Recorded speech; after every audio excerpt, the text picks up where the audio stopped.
하나님 말씀 함께 보겠습니다. 사도행전 5장 40절에서 42절 말씀입니다.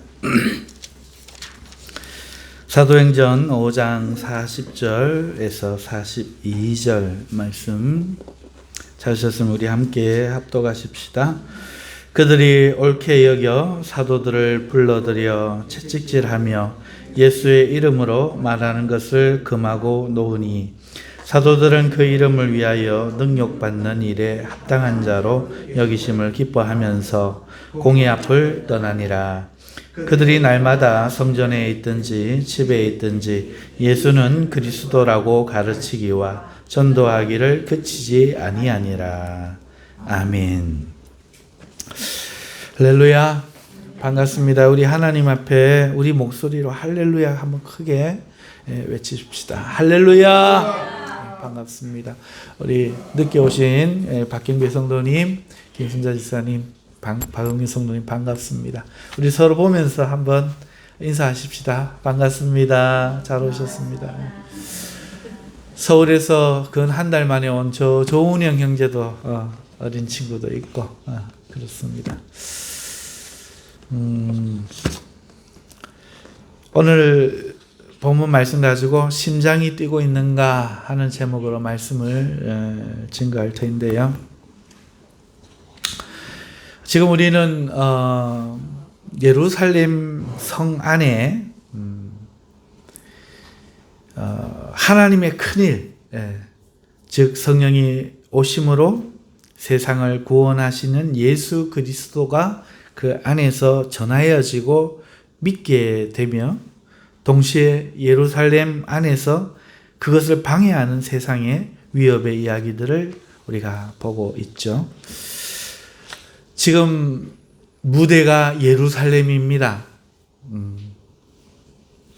하나님이 이 세상을 창조하시고 그 세상 중심에 지금은 감추어서 보이지 않지만 에덴 동산을 창설하셨죠.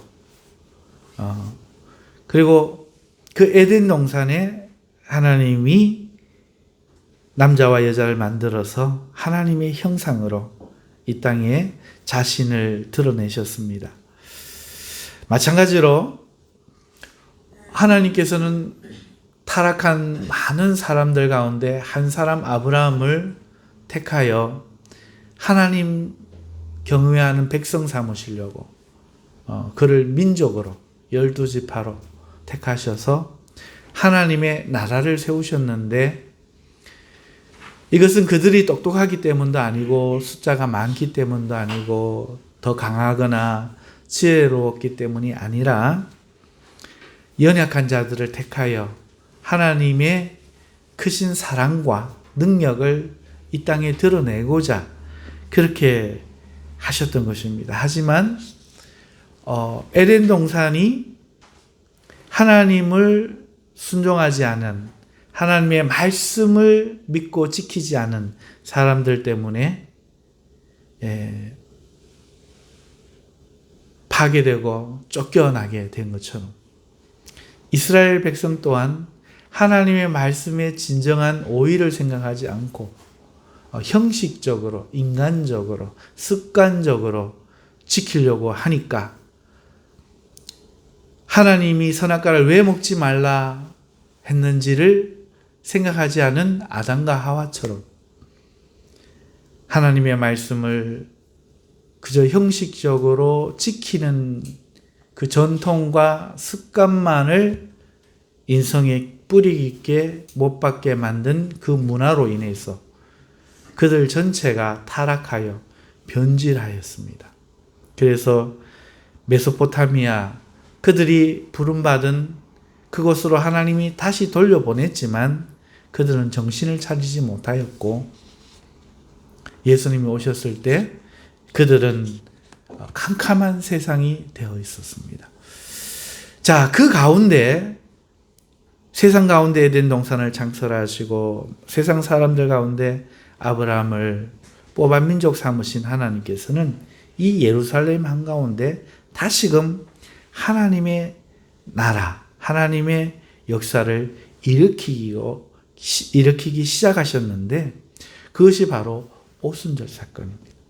그리고 이제는 그 예루살렘에 떨어진 성령은 큰 호수 가운데 풍덩 던져진 돌 하나가 일으키는 물 파장처럼 그렇게 온 세상을 향해 하나님의 역사를 여기에서부터 퍼져 세상으로 나가 생명을 구원하는 역사를 일으키도록 지금 시작되고 있는 그 장면을 우리가 보고 있는 거죠.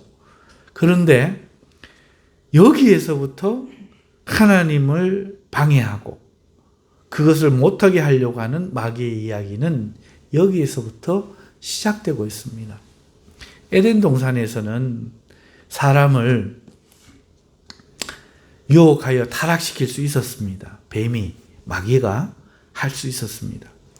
아브라함과 그 자녀들은 삶의 문제로 세상의 그 물질의 부러움으로 세상의 어떤 재미있는 그런 타락한 문화로 이스라엘 백성은 타락시킬 수 있었습니다. 하지만 하나님의 백성은 타락시킬 수가 없었습니다.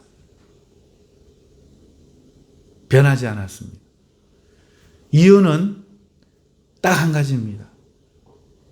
계속 반복되고 있는 주제, 이 주제의 본질, 이 본질을 행하시는 주체, 바로 성령님 때문이죠.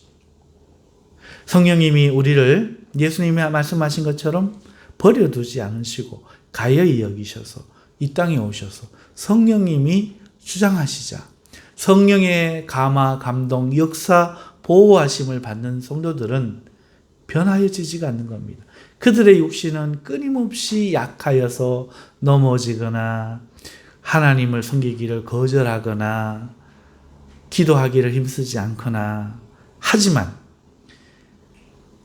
내주하여 계신 그 성령님께서 그대로 버려두지 않으시고 그 영혼으로 하여금 하나님을 찾아가는 그 선한 양심, 거듭난 그 생명 자체로 하여금 갈등케 하시며 그 죄와 싸우도록 부추겨서 전에는 들키지만 않으면 됐는데 이제는 죄를 지으려고 하는 생각만으로도 괴로운 심령이 되게 하사 그 마음에 심령밭에 율법은 돌판에 새겨주셨지만 우리의 그 선한 양심판에 하나님의 법을 새겨주사 이제는 죄를 지을 시도만 하는 것으로도 괴로운 존재가 됨으로써 이제는 죄를 짓던 자기를 하나님을 거역하는 자기를 미워하고 싫어하고 이게 사단이구나. 이게 마귀 새끼구나.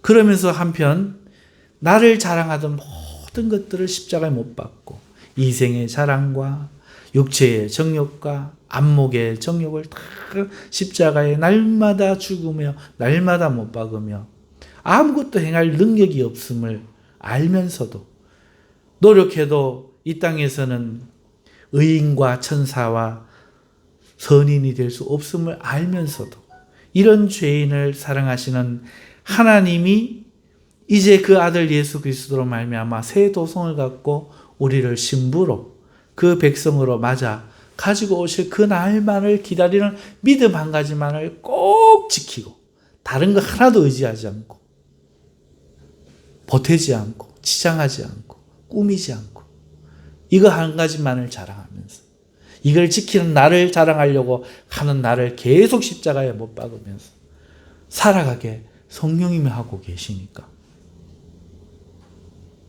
타락되지가 않는 겁니다.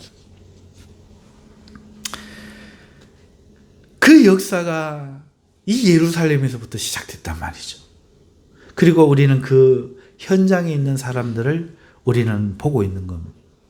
세계 각처에서 모인 사람들이 하나님의 이 큰 일이 말하여지는 것을 그들 난 곳으로 방언으로 듣는 거예요.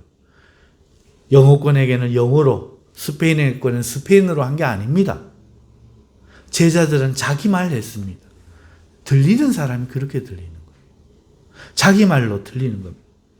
이 큰 일이 너무나 놀라웠고 그리고 이것으로 인해서 예루살렘 안에 많은 믿는 자들이 생겼는데 예수님을 믿자 이들이 죄에서 회개해야 된다는 걸 깨달았습니다.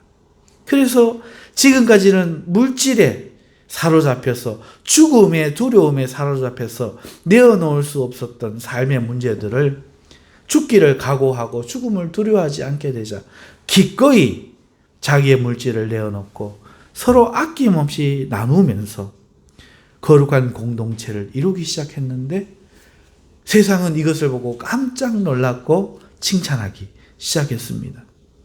그런가 하면 하나님의 이 성령은 이 복음이 전하여지도록 사도들에게 기적과 이적과 표적을 행할 수 있는 능력으로 역사하기 시작했는데 성전 미문에 앉아서 나면서부터 걷지 못하게 된 구걸하고 있던 그 사람을 예수의 이름으로 그들이 일으키게 된 사건을 성령께서 행하게 하신 거예요. 발목을 딱 붙잡고 성전 안으로 병사씨처럼 들어가게 가려고 하던 그들을 붙잡고 주목하여 보도록 이끄신 거죠. 이것이 우리에게 오셔서 내주하고 계신 성령님의 역사라는 것을 사도들은 감지했어요. 그래서 아하, 이것이야말로 믿음이구나. 구원받을 만한 믿음이구나. 라고 생각한 사도들은 서로 더불어 주목하고 맞지? 맞아. 하나님이 역사하시는 거 맞지? 그런 것 같아. 그럼 우리 어떻게 할까? 주님이 하시던 대로 서로 말은 하지 않았지만 서로의 마음이 이신점심 그의 안에 있는 성령, 베드로의 안에 있는 성령이 함께 그들을 감동하여 예수의 이름으로 그를 일으켰는데 이것이 온 예루살렘을 뒤흔들어 버렸어요. 난리가 나버렸습니다. 사람들이 모이고 그들을 붙잡자 그를 일으킨 것이 자신들이 아니라 부활하신 주의 이름의 능력이라 하는 것을 제자들이 증언을 했습니다. 그리고 사람들은 또 놀랐습니다. 예수님이 부활하셨단 말인가? 그러면 그를 믿는 자들도 부활한다는 뜻인가? 그리고 그 부활의 예수의 이름에는 이런 능력이 있는가? 온 도시가 소동할 때에 이 부활을 증거한다는 소식이 부활이 없다라고 주장하고 있는 큰 무리를 이루고 있는 사두개인들, 그 당시의 목사들, 제사장들, 타락한 바꿔치기한 뻐꾸기 둥지가 되어버린 그 예루살렘의 기생충들, 그 예루살렘 안에 지배자들, 이 지배자들이 모여 제자들을 체포해가지고 이 부활이 더 이상 증거되지 못하게 위협했지만 제자들은 거부하고 다시 풀려나게 됩니다.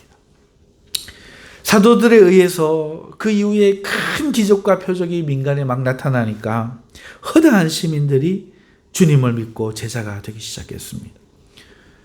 풀어놨는데 온 백성이 그들을 추종하고 지금까지는 자기들의 지배를 받던 사람들이 다른 사람의 말을 들을 것 같자 시기에 가득 차버린 이 대제사장과 그와 함께 한 사람들은 안 되겠다, 결단해야 돼. 더 이상 백성을 두려워할 게 아니라 이판사판이 돼. 죽고 사는 문제다. 지금 놓쳐버리면 다시금 이것을 기득권을 가져올 수 없다. 생존의 문제로 돌입해서 이제는 백성을 두려워하지 않고 다시 제자를 잡아 가두어 버렸습니다. 그랬더니 한밤중에 천사가 나타나서 생명의 말씀을 백성들에게 전하라고 그들을 끌어내요. 멱살 잡아낸 거예요.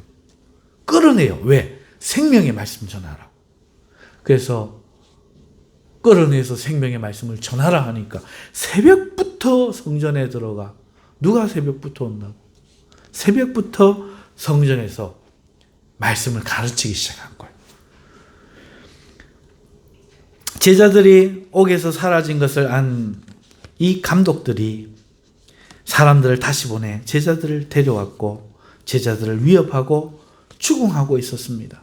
오늘 이 본문은 이 사건 뒤에 붙어 있는 거예요.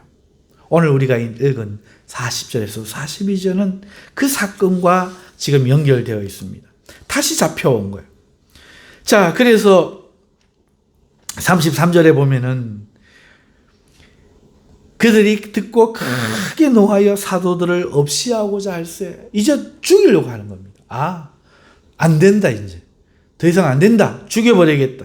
할 때 바리새인 중에 가말리엘이라는 율법 교사, 대학 교수님이 있었어요. 이분이 굉장히 존경받고 다른 사람들에게도 학문으로 존경받는 사람인데 이 모임 가운데 있다가 공회 중에서 일어서 갖고 발언권을 얻는 거예요. 일어나니까 다들 저 양반이 저 어른이 왜 일어서시나. 자, 이분이 일어서시더니 우리로 치면 마을회의하는데 면장님이 일어서신 정도 되겠죠. 사도들 보고 사도들 당신들 좀 나가 계시면 좋겠소. 이렇게 내보내고 이 사람들에게 이야기합니다. 여보시오들, 젊은 분들, 자네들 이 사람들을 지금 어떻게 하려고 하는가? 하지만 조심하시게. 얼마 전에 이전에 드다라는 사람이 일어나가지고 백성들을 선동할 때에 400명 정도 되는 사람들이 그를 따른 사건이 있지 않은가. 그런데 그가 죽임을 당하니까 그 따른 사람들이 흩어졌고 또 갈릴리 유다가 그 후에도 또 일어나 백성을 깨어 백성들을 따르게 하다가 그도 망하니까 모든 사람이 흩어졌다. 진 사건을 자네들 기억하는가? 예, 기억하지. 자, 그러면 이제 한번 생각해 보게. 그러면 이 사람들 상관하고 가만 놔두게. 버려두고 건들지 말게. 이들을 주장하던 그 대표도 죽었지 않은가? 드다도 죽고 유다도 죽고 다 흩어졌는데 이들이 자기의 우두머리가 죽었는데도 안 흩어지고 이러고 있으니 이 사상과 이 소행이 사람으로부터 비롯된 거면 얼마 가지 않아 흩어질 것이요. 만일 이게 하나님으로부터 말미암았다면 그때는 우리는 하나님을 대적하는 자가 되지 않겠는가? 그러니 자네들은 조심하여야 하네. 이렇게 학문적으로 이야기를 했습니다. 그랬더니 오늘 우리가 읽은 40절에서 41절이죠. 그들이 옳게 여겨. 맞네. 그렇네. 옳게 여겨. 불러들여 사도들을 채찍질해서 때려서 예수의 이름으로 말하지 마라. 이렇게 협박하고 풀어놓은 거예요. 그런데 이 사도들은 얻어맞고 그렇게 풀리면서 기뻐하는 겁니다. 좋아하는 겁니다. 풀려서가 아닙니다. 자신들이 예수님의 이름 때문에 이렇게 협박받고 능력받는 그런 사람으로 하나님이 여겨주심을, 많은 사람들이 있지만 그 사람들이 감당할 수 있는 사람들이 아니라 우리가 하나님 이 협박을 받고 능력을 받아도 포기하지 않고 주님의 이 생명의 말씀을 전할 수 있는 사람으로 하나님이 판단해 주셨구나. 나를 뽑아 주셨구나. 이 생각에 기쁨이 충만해서 그 이후로 절대로 위축되지 않고 날마다 언제든지 어디에서나 성전에 있든지 집에 있든지 예수는 그리스도다. 예수님은 그리스도다. 가르치고 전도하기를 쉬지 않았다 하는 내용을 오늘 우리가 보고 있는 거예요. 이 일이 누구로부터 이루어졌죠? 성령이 이 땅에 동심원 파장을 일으키며 핵폭탄처럼 콱 떨어지자 오시자 예루살렘으로부터 큰 충격의 진동이 이제 전 세계로 퍼져서 2023년 대한민국의 그것도 경산에 여기에서 우리들이 주님을 믿을 수 있게 하는 하나님의 능력을 퍼뜨리고자 시간과 공간을 초월하는 하나님의 능력으로 떨어진 그 현장을 우리가 지금 보고 있는 거죠. 사랑하는 성도 여러분, 그렇다면 방언 사건이나 칭찬받는 교회의 모습이나 사도들로 통해서 나타나는 어떤 능력이나 기적이나 표적이나 천사나 가말리엘의 어떤 이런 기가 막힌 도움의 이야기나 이런 것들이 이야기의 중심이 되어야 되겠습니까? 하나님의 생명의 말씀이 퍼져나감이 성령의 역사의 중심이 되어야 되겠습니까? 당연히 하나님의 말씀이죠.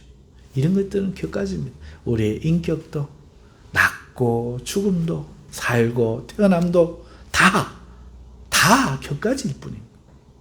해주시면 좋고 안 해주셔도 감사하고 안 때리고 풀어놔 주시면 그것도 감사하고 얻어맞으면 얻어맞아서 또 감사하고. 여러분, 중요한 것은 하나님의 이 생명의 말씀이 퍼져나가는 것이 사도행전의 말씀이죠. 여러분, 사도들이 가르치고 전도했다고 할 때 오늘 제가 이 사도행전의 문맥을 이렇게 펼쳐드리는 것은 전도에 가까워요. 핵심. 전도에 가깝습니다. 그런데 가르친다. 예수를 그리스도라고 가르치고 전했다. 전도한다는 것은 이 사도행전이 가지고 있는 이 핵심이 뭔가? 예수 그리스도를 믿어야 산다. 이게 전도고.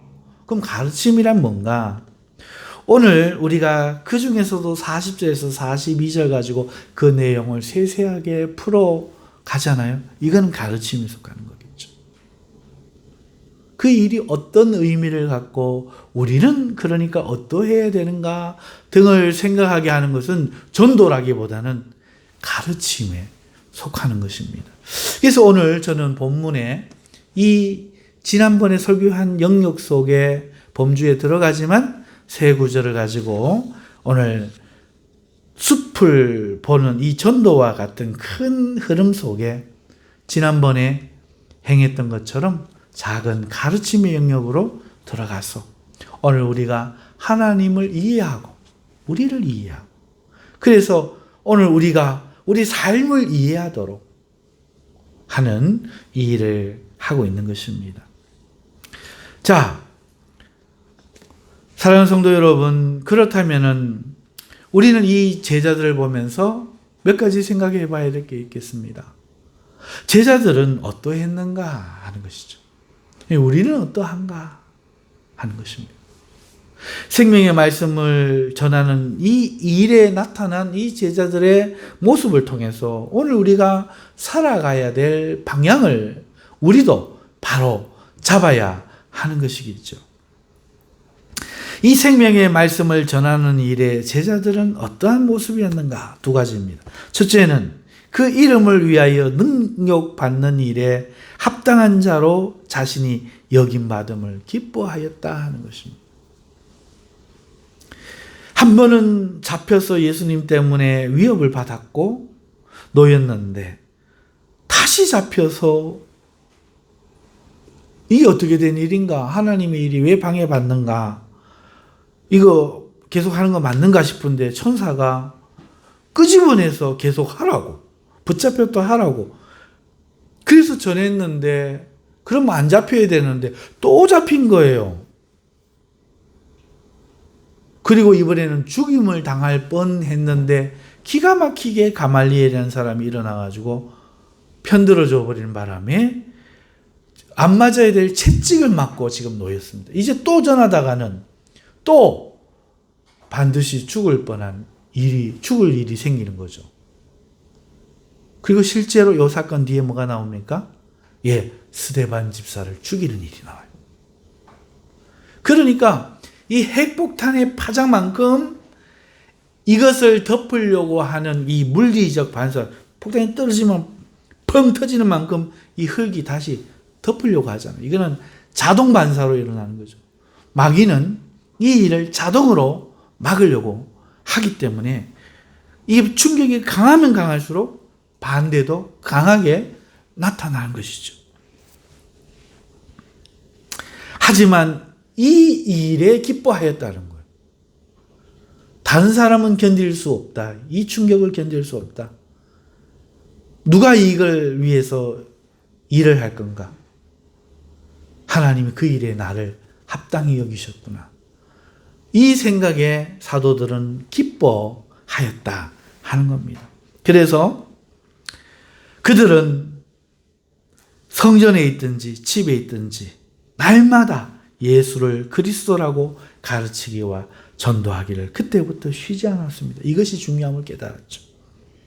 어디에 있든지 장소가 중요합니다. 화장실 가면 화장실, 학교 가면 학교에, 식당 가면 식당에서, 집에서나 성전에서나 교회 안에 와갖고도 예수는 그리스도다. 교회에 와갖고 주식을 보셨습니까? 축구를 보셨습니까? 지난밤 축구가 좋았죠. 그게 아니고 교회에 와서도 하는 말은 예수밖에 없어. 집에 가서도 이제 뭐 교회 이야기 그만하고 우리 살림은 어떻게 할까? 아니요. 예수밖에 없다. 사도들 지금 이야기입니다. 언제나 날마다 오늘 하루 하고 내일 하루 하고는 아이고 이제 그만하자. 좀 지겹다. 십자가 설교는 우리 좀 그만합시다. 맨날 어떻게 죽는 십자가 설교요? 인간이 어떻고 삶이 어떻고 이런 이야기도 좀 해야지 할 만한데 아니라는 거예요.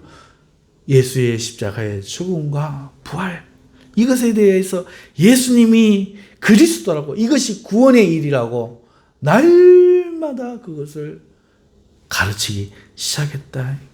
이게 제자들의 모습이었습니다.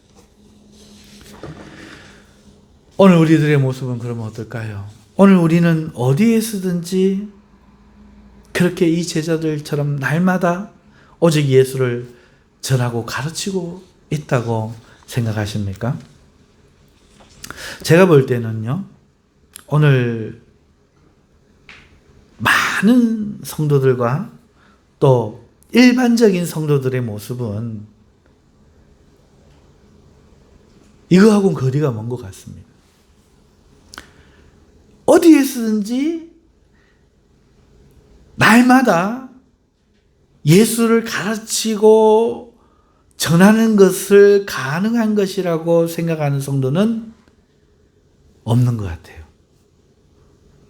우리에게 그 예수를 전하고 가르친 것은 어쩌다가 하는 거예요. 어쩌다가. 특수한 상황 속에서 직업이 그거거나 아니면 어떤 사람이 마침 때무침 나에게 예수를 물었거나 이런 특수한 상황 속에서 아니면 교회에서 전도하자고 한번 1년에 행사를 해서 그때 우리가 하는 거거나 이렇게 하는 것이지 날마다 예수를 전한다. 집에서든 교회에서든 예수만 이야기한다. 그걸 정상이다. 이렇게 생각하는 성도들이 없는 것 같아요. 오히려 그거는 광신도다. 하는 사람들이 소수 있는 것 같아요. 그러지 마라. 별나게 믿지 마라. 하지 마라. 그렇게 믿으면 안 된다. 이게 다른 가말리엘, 나쁜 가말리엘은 좋은 역할을 했는데 이 교회 안에 있는 진짜 가말리엘, 이 복음의 가말리엘이 될 어떤 가짜 목사들이 들어갔고 하지 마라. 전도 그런 식으로 해서는 안 된다. 삶을 강조해야 된다. 삶을 강조해. 베드로도 그렇게 다니면 안 된다. 바울도 그렇게 다니면 안 된다. 아니 여자를 데리고 다니고 이래야 되지. 그 결혼 안 하고 다니니까 문제가 생기잖아. 결혼해가 다녀라. 아니 집에 자녀들을 그렇게 방치를 하고 날마다 어디 가가 여서도 예수 저서도 예수. 삶이 부끄럽지 않나? 그러지 마라. 우리 이런 그리스도인 되지 맙시다. 할렐루야. 그리고 이번에는 저들이 우리 제자들을 놓은 게 아니라 우리가 이제 반대로 나와버리는 상황으로. 만들었죠. 그런데 우리는 모두 그것을 옳게 여겨 끄떡끄떡. 이게 우리의 모습이 아닙니다.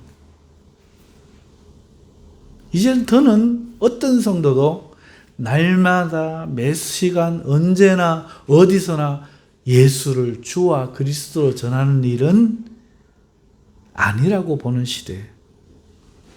그래서 이제는 더 이상 이것이 신자의 비전이 되지 못하고 더욱이 이것이 일상일 수 있다는 것은 상상조차 불가능한 시대. 살고 있어요. 그런데 아이러니한 것은 이단들은 그러고 있는 거예요. 너무너무 아이러니한 이단들은 그러고 있는 거예요.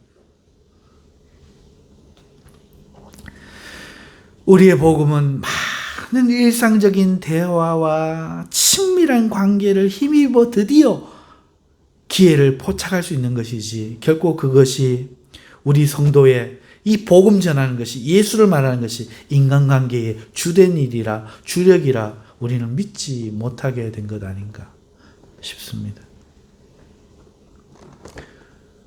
자, 그렇다면 우리가 생각이 옳을까요? 아닙니다. 저는 서너 사람 소개하려고 합니다. 정말 소수지만 아직도 이 초대교회처럼 사는 사람들이 있어요. 제가 여러분들에게 소개했던 성서에 사는 우리 교회에 나와서 예수를 믿으려고 동생 보고 믿으려고 나왔는데 그 언니가 우리는 날마다 예수 이야기 안 하는 거야. 교회 와서 봉사해라. 11조 해라. 새벽기도 해라. 수요일도 나와봐라. 금요일도 나와봐라. 2년을 하다가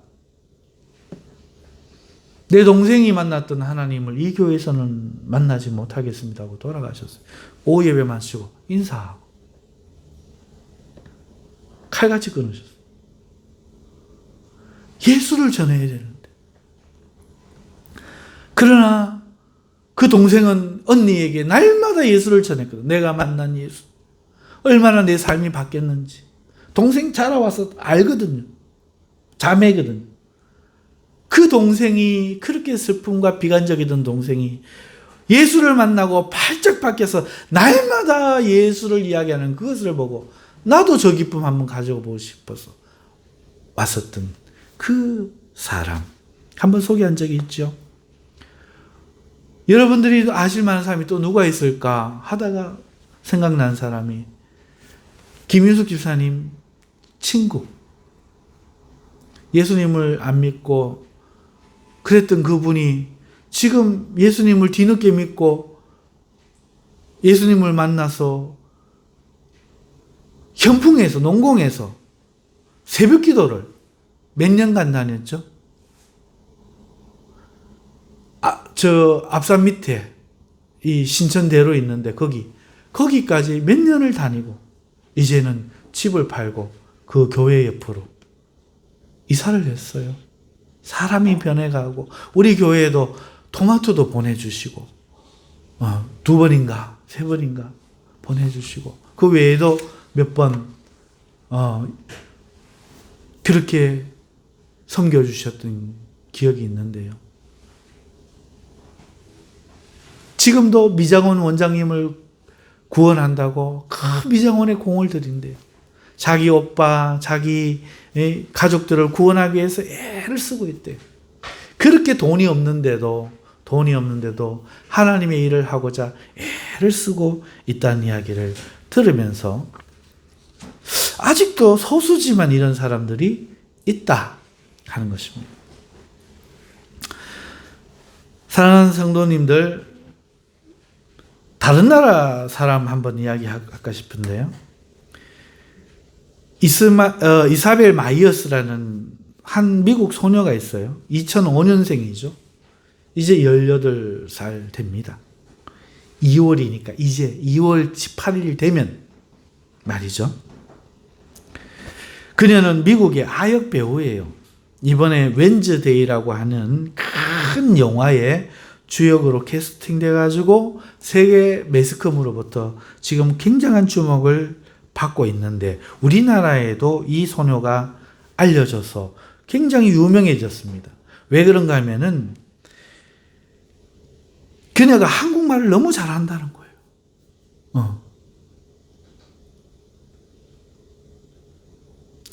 한국말이 너무 능숙하고요.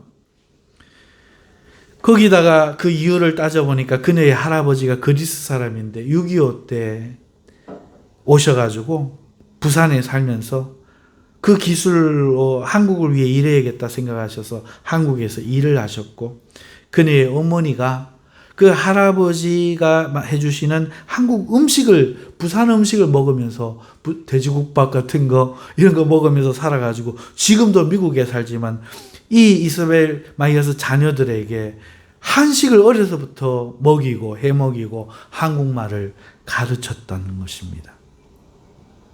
그래서 이사벨 마이어스는 이 한국에 대해서 너무나 좋아하고 한국 문화를 좋아하고 미국 사람들에게 알리고 자신의 그 인스타그램에 한글로 인사를 해요. 한글말을 적어요. 그리고 어디를 가든지 한국을 소개해서 세계에서 또한 주목을 받고 있습니다. 많은 이들이, 우리 한국 사람들이 공감하는 것이, 인기가 없는 무명의 어떤 사람이 인기를 끌기 위해서 그런 행동을 하는 것이 아니라 누구라도 그녀를 보면 그녀가 진정으로 한국을 좋아한다는 걸 알 수 있다는 겁니다. 그래서 우리나라에서 굉장히 젊은이들에게 많이 알려졌는데, 그 과정 중에 이 소녀가 생각도 대단히 깊다는 거예요. 그 생각이 참 참하다는 겁니다. 그녀의 인스타그램에 이렇게 적혀진, 그때가 한 15살쯤 됐을라나요? 이렇게 적어 놓은 거죠. 행복하지 않아도 괜찮아. 란 글이 주목을 받은 거예요. 그 소녀가 그 산업주의, 현대 이 소비주의 속에 살아가던 이 게임이나 빠져있고 춤이나 춰야 될 이 소녀가 하는 말이, 외모에 관심이 가져야 될 이 소녀가 하는 말이 인생을 고찰하면서 행복하지 않아도 괜찮아, 이렇게 적어놓은 거예요. 내가 안 행복하지만 괜찮다는 거예요. 그래갖고 주목을 받았어요. 저도 어쩌다가 그 영상을 보았어요. 관심이 생겼습니다. 그런데 그 영상을 이렇게 보는데 제 눈에 한글 말고 영어로 적어놓은 다른 말이 있었어요.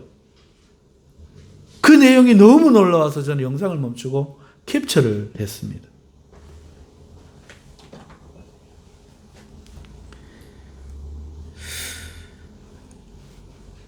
이건데요, 이렇게 한글로 미국 아주 유명한 배우가 행복하지 않아도 괜찮아 적어 놓고는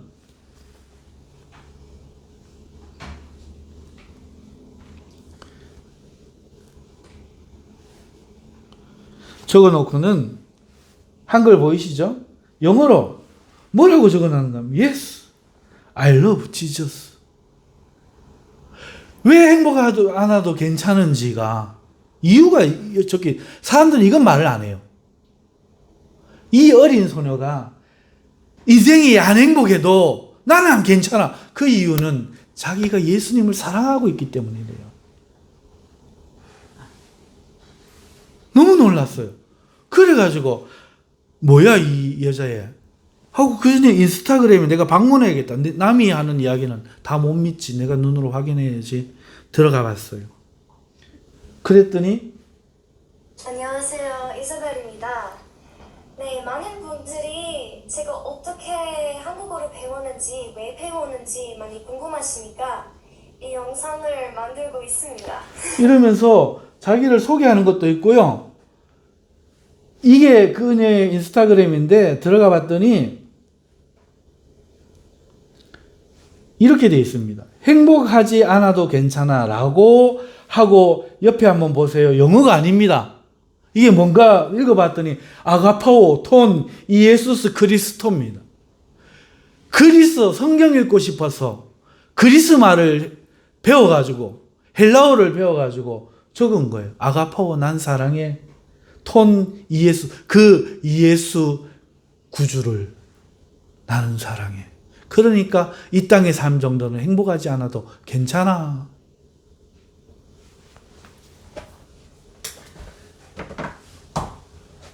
저는 우리 대한민국의 젊은이들, 자라는 청소년들을 생각하면서 내가 무엇을 할 수 있을까 때때로 절망했는데요. 아니더라고요. 미국 아이도 이럴 수가 있더라고요. 분명한 것은 다 모두가 예수를 전하는 것을 부끄러워하고 창피하고 날마다 그러는 것을 광신도라고 생각하지 않는다는, 삶의 목적을 저 미국의 한 아이도, 저 이름 모를 우리 교회 다니는 집사님의 한 친구도, 제가 다녔던 교회의 그 언니의 동생도 지금도 누군가는 삶의 목적이 예수님 때문에 핍박을 받는 것을 불행해하지 않으면서 오히려 기뻐하면서 그것을 전하면서 살고 있다 하는 것입니다.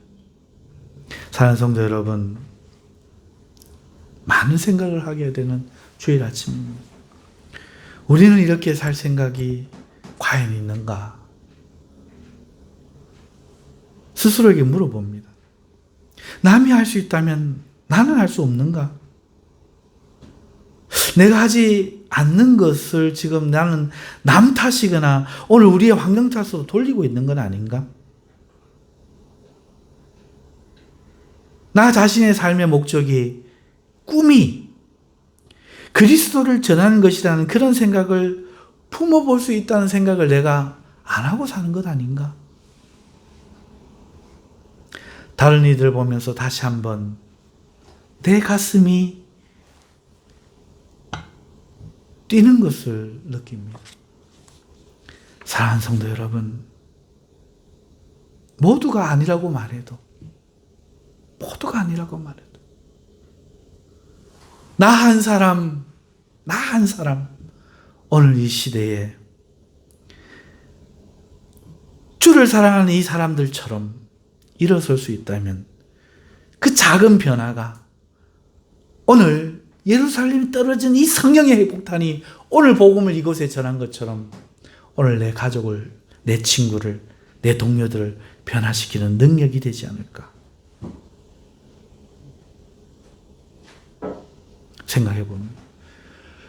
그래서 우리 모두가 예수님의 이름 때문에 능력받는 합당한 자가 된 것을 기뻐하고 언제나 어디서나 예수를 그리스도라, 주라 가르치고 전하는 그런 삶을, 그런 사람이 되어서 우리 주님의 눈동자에 각인되어지는 그런 사람이 되기를 목회자로서, 한 사람의 성도로서 소망해보고 꿈꿔봅니다. 사랑하는 성도 여러분, 우리도 성령의 핵폭탄들이 되십시다. 오늘 이 말씀으로 심장이 뛰시기를 주님의 이름으로 축원합니다. 기도하겠습니다. 우리 말씀 붙잡고 우리 다 함께 통성으로 한 1분간 기도하겠습니다. 하나님, 예수를 내가 잊고 살면서도 많은 핑계와 변명으로 무지하지 않았습니까? 하나님, 다시금 하나님 기뻐하시는 이 일을 위하여 내가 깨어나게 하여 주시옵소서. 우리 기도하겠습니다. 하나님 아버지, 감사합니다.